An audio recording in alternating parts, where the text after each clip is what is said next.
Once upon a time, in a faraway land, What are fairy stories? The strange and wondrous place where nothing is as it seems.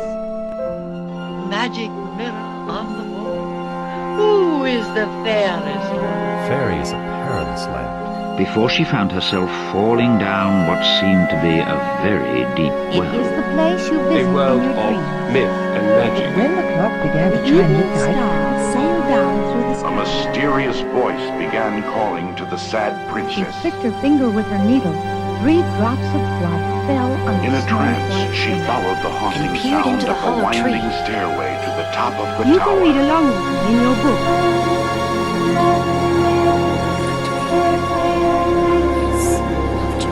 she waved her wand and said the magic words. Let's begin now. Well met, witches. Tonight, a guest is bringing us a piece of sacred lore from their own tradition. KC will relate to us the tale of Oshun's Waters of Life, a Yoruban tale from the oral traditions of Ifa. Long ago, when the earth was still very young, Olodumare sent 17 Orisha to the earth. Before they started their journey from the heavens to the earth, they met with Olodumare to hear their task. Olodumare, with his powerful voice, said to them, "You have all been chosen, especially for this mission. Earth is now very young and new. I am sending you all to go and make it flourish with good things. For this to happen, you must all work together. When everything is good, report back to me." Among the 17 Orisha, the only female was Oshun. The other 16 male Orisha thought little of Oshun.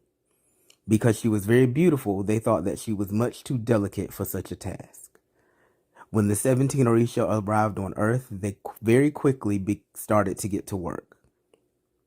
They had brought their machetes, axes, hammers, and other gear. Oshun saw this and pulled out her comb, her mirror, her fan, and her sweet jar of honey.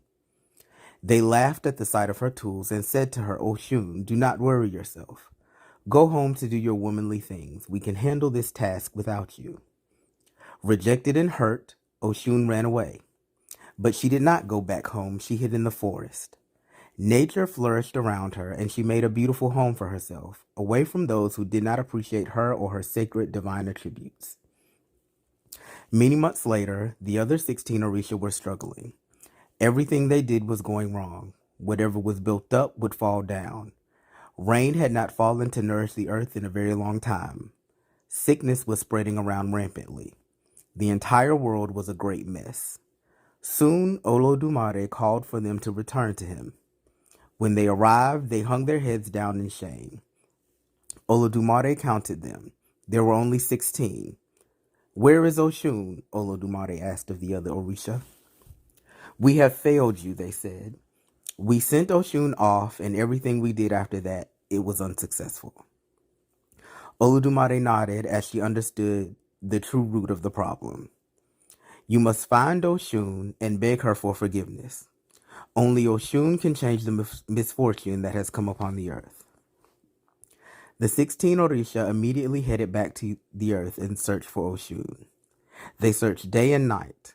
When they finally found her, deep in the forest, their jaws dropped at her beauty and the beautiful home she had made for herself. They saw Oshun coming back from bathing in a nearby river, and they dropped to the ground, bowing in her majestic presence. "Please, great Oshun, we bow to you and beg for your forgiveness. Please come with us. Help us to make the world as healthy and happy as you have made the home for yourself here in the forest." Oshun let them beg for a while she thought to herself before she gave her response. She said that she was now pregnant, and they must beg to their own Ori and to Olodumare that the child she delivered would be male. She said that if the child is a male, all that matters in the world will be well. But if the child is female, there will be war and destruction. They used their powers to peer into her womb, and they saw that the child was to be born a female. They were distraught. They began to pray. Orunmila, the father, then pointed to Oshun's womb and declared that the child would be male. Just as Orunmila declared, Immediately the fetus changed and became male. When the child was born, Orunmila held the child close. On the third day after his birth, Orunmila divined for him, and Ifa named him Osutura. He took Osutura with him everywhere he went, including him on all spiritual missions and endeavors. It became so that whenever Ifa rituals were performed, Osutura would need to be involved. If any person was suffering from illness, as soon as Osutura came and touched the person, that person would be well instantaneously. Everything then they built stood very strong.